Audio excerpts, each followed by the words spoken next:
Assalamualaikum warahmatullahi wabarakatuh. First of all, I would like to thanks to Allah Subhanahu wa Ta'ala who has been giving us grace and blessings so that we can present our materials without any trouble and obstacle. Secondly, salawat and salam always delivered to our Prophet Muhammad sallallahu alaihi wasallam who has guided us from the darkness to the brightness, from the stupidity to the cleverness as well. And the Honorable to our lecturer of ELT Management, Mr. Umar Abdullah PhD.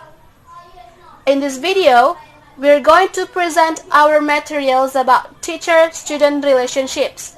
But before we start, let me introduce my group. We are from Group 3. My name is Fahradila Azhara and my other friends' names are Rahma Melianti, Ayu Mahesti, Rizka Nurziza, and Muhammad Fadli.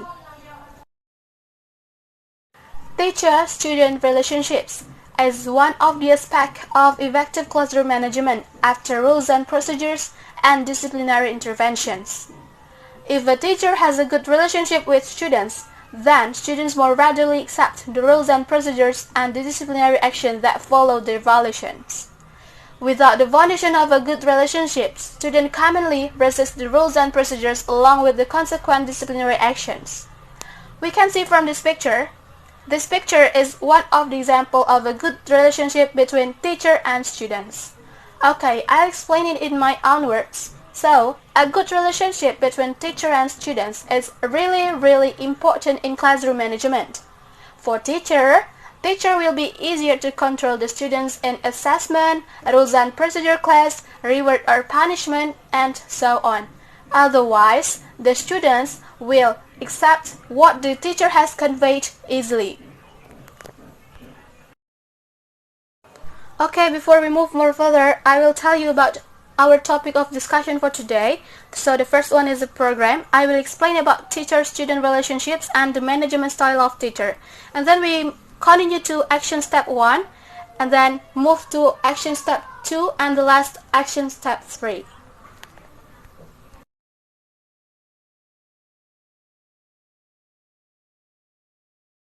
In terms of classroom management techniques, Wobbles and Levy, 1993, identified two dimensions whose interaction define the relationship between teacher and students. One dimension is dominance versus submission, the other is cooperation versus opposition. Dominance is clarity of purpose and strong guidance provided by the teacher. It should be both academic and behavioral. Submission is lack of clarity and purpose. And then, cooperation is characterized by a concern for the needs and opinions of others. And opposition is characterized by active antagonism toward others and a desire to thwart their goals. Neither submissions and dominance or cooperation and oppositions can be defined as teacher-student relationship that conducive to learning. So, which one is the right combination? Well, the right combination is between dominance and cooperation, because it will provide the optimal teacher-student relationship for learning.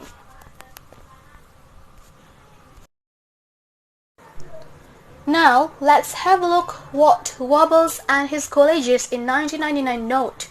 Briefly, teachers should be effective instructors and lecturers, as well as friendly, helpful, and congenial. They should be able to empathize with students, understand their world, and listen to them. They should be able to stand out and maintain control while still allowing students responsibility and freedom to learn. I think it seems relevant to us as a prospective teacher in the future. As a prospective teacher in the future, we should be a friendly teacher. We should be able to understand our students' world, and we should be able to maintain our control while teaching them in learning. Okay, now let's move on to management style of teacher. So there are rules or reward punishment style. Is described well by its title. Teacher using this style articulate rules and procedures and present them to the students. And next is relationship listening style. Its emphasis on attending students' concern. If students had trouble, teacher listened to what they concerned about. And the last is confronting contracting style. It's a direct attention to disciplinary problems, along with executing negative consequences for inappropriate behavior, the teacher demonstrates a concern for students' needs and preference. Well, that's all from my explanation. The next explanation will be explained by Rahma Melianti. Thank you. Assalamualaikum warahmatullahi wabarakatuh. My name is Rahma Melianti. I'm from Group 3. So I would like to explain about program TESA, Teacher Expectation and Student Achievement. TESA is a well-established teacher training program. According to Kerman, Kimball, and Martin, the principle underlying TESA is that teachers should either that their behavior are equal and equitable for all students, thus creating an atmosphere in which all students feel accepted. The behavior are organized into 3 standards. The first is response opportunity. Response opportunity strength address equitable distribution of positive type of response, helping individual student responsive listening, or for example, how long a teacher wait for a student responses and type of question. And the next is the feedback. The feedback trend address affirmation of correct performance, praise and reason for praise, listening and concepting feeling. The personal regard trend address pragmaticity, courtesy, personal interest, touching and distancing. And the next is action step 1. Use specific techniques to establish an appropriate level of dominance in classroom. That is, if you have established and implement rule and procedure, as well as positive and negative consequence, you will have certainly communicate your dominance at least 2 other areas of importance to this communicate. The first is exhibiting assertive behavior, and the second is establishing clear learning goals. Next is in exhibiting assertive behavior that is tailored specially to the classroom, according to Emer Everson and Warsham in 2003.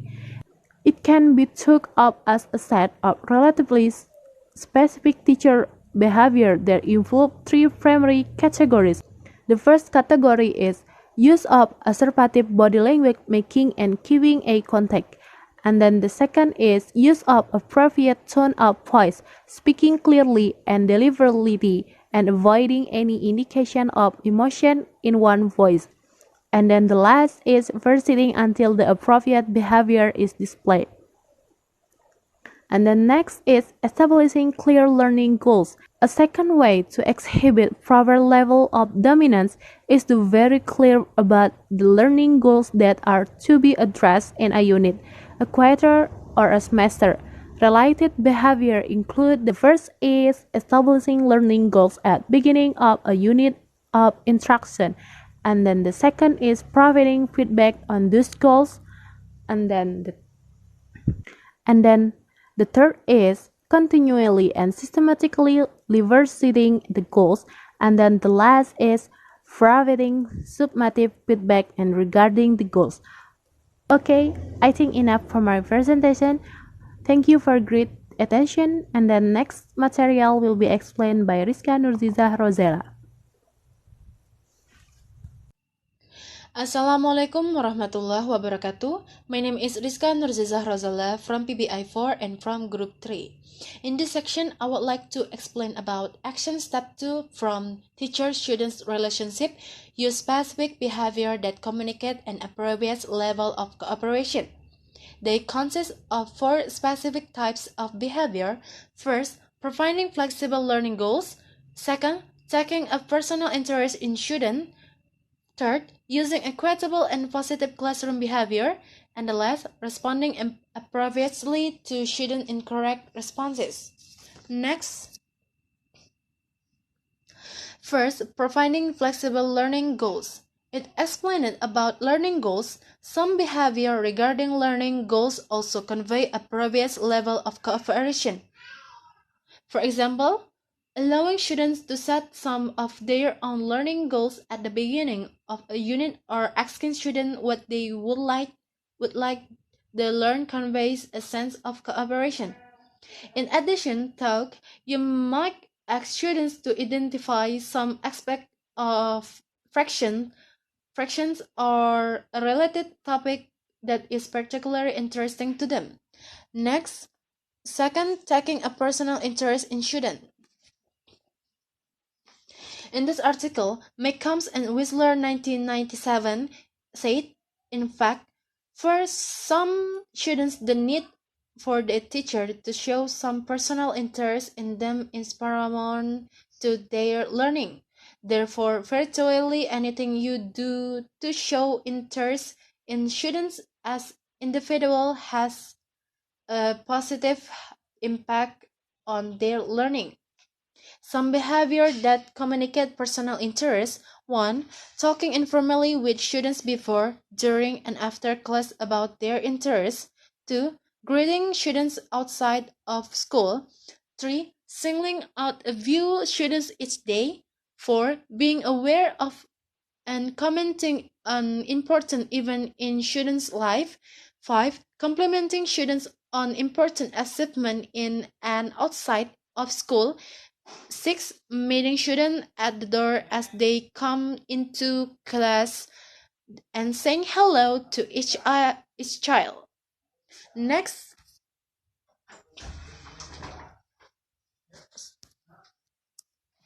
okay, the third, using equitable and positive classroom behavior.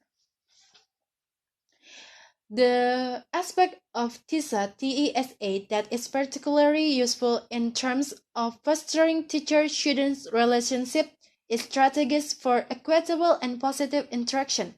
Such behavior include the following: 1. Making eye contact with each student in the room. 2. Over the course of a class period, deliberately moving towards and being close to each student. 3. Attributing the ownership of ideas to the students who initiated them. 4. Allowing and encouraging all students to be part of class discussion and interaction. 5. Providing a private wait time. And last, responding appropriately to students' incorrect responses. Hunter 1969 said the manner in which you respond to a student's incorrect response or lack of response conveys a strong message to students.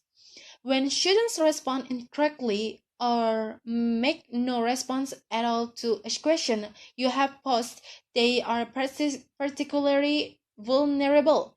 Your behavior at this critical juncture goes a long way towards establishing a relationship that enhances or distracts from students' learning. Useful behavior in this situation include the following: 1. Emphasizing what was right, giving credit to the aspect of an incorrect response that are correct, and acknowledging when the student is headed in the right direction. 2. Encouraging collaboration, allowing students time to seek help from peers. This can result in better responses and can enhance learning. 3. Restating the question, asking the question a second time and allowing time for students to think before you expect a response. 4. Repressing the question, paraphrasing this question or asking it from a different perspective, one that may give students a better understanding of this question. 5. Giving hint or cues, providing enough guidance so that students gradually come up with the answer. 6. Providing the answer and asking for elaboration. If a student absolutely cannot come up with the correct answer, providing it for him and then asking him to say it in his own words or providing another example of the answer. And the last, respecting the student's option to pass when appropriate. Okay, this my explain. Thank you very much. Wassalamualaikum warahmatullahi wabarakatuh.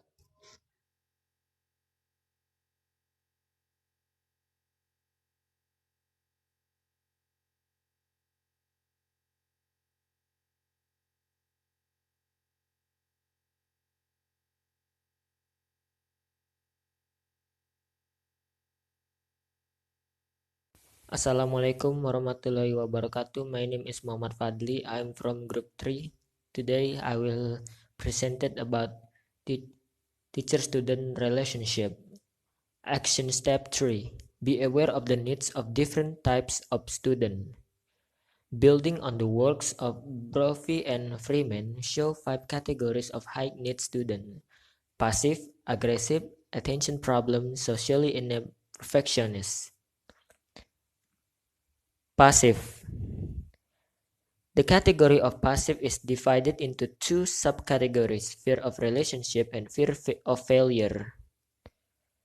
Although fear is the common denominator in both subcategories, the object of the fear is different. Fear of relationship. Some students in the passive category, fear of relationship, may be victim of neglect and abuse that is physical or verbal in nature. They may also suffer from medical problems including but not limited to depression and social phobia. Second is fear of failure.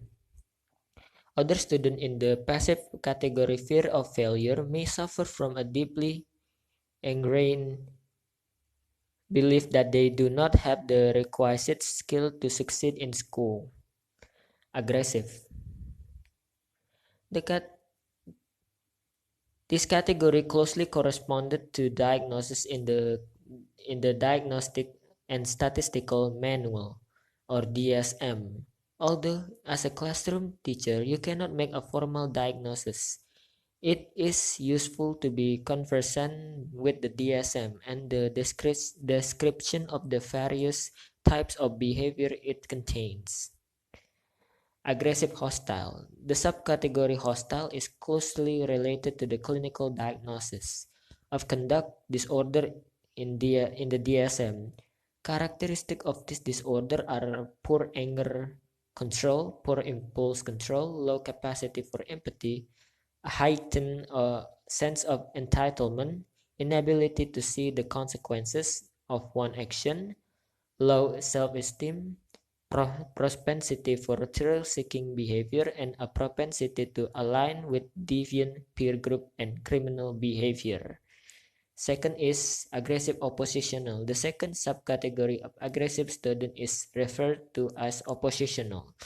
This student exhibit milder form of behavior problems than do hostile student. This subcategory closely relate to the oppositional defined classification in the DSM. Typical characteristic of this student include consistent, resistant to following rules, arguing with adult, frequent using of harsh, angry language, and a propensity to criticize, blame, and annoy others. 3. Aggressive covert. Covert. The subcategory of covert student does not have an identifiable DSM diagnosis, but these students are easily recognizable to most teachers. They may be quite pleasant and even charming at times. However, they are often around or nearby when trouble starts, and they never quite do what is asked of them, even though they convey a pleasant demeanor. Attention problem. The category of attention problem contains 2 subcategories, hyperactive and inattentive. Both closely correspond to specific DSM diagnosis. The subcategory of hyperactive corresponds to the DSM diagnosis of attention deficit or hyperactive disorder. predominantly hyperactive impulse type. The subcategory of inattentive correspond to the DSM classification of attention or deficit or hyperactivity disorder. Predominantly inattentive type. The first is hyperactive.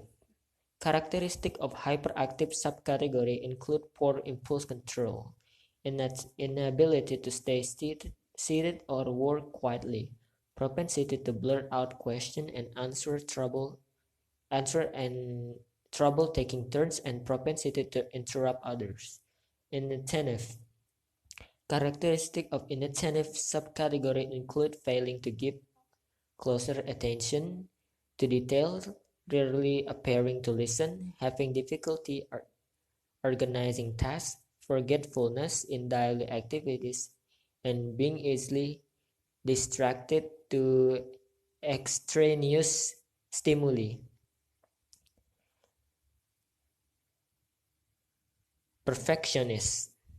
The category of perfectionists closely correspond to the DSM diagnosis of obsessive-compulsive personality disorder.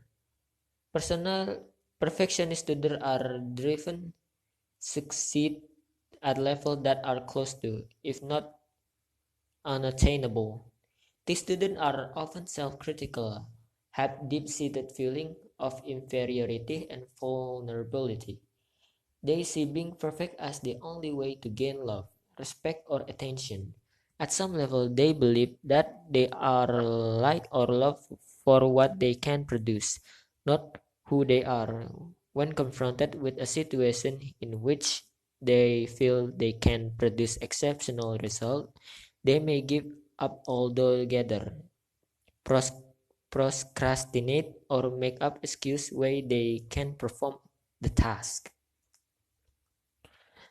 And the last is socially inept. Socially inept children have difficulty making and keeping friends. They stand too close and touch others in annoying ways. In general, don't seem to fit in. These children often feel sad, confused, and different from others. Their behavior is often labeled as immaturity, tactlessness, and insensitivity. Parents often report that these children seem different from birth. Summary: teacher-student relationships are critical to the success of two of the other aspects of effective classroom management. To build good relationship with students, it is important to communicate appropriate level of dominance and communicate appropriate level of cooperation. Okay, I think that's enough from me. Thank you. Wassalamualaikum warahmatullahi wabarakatuh.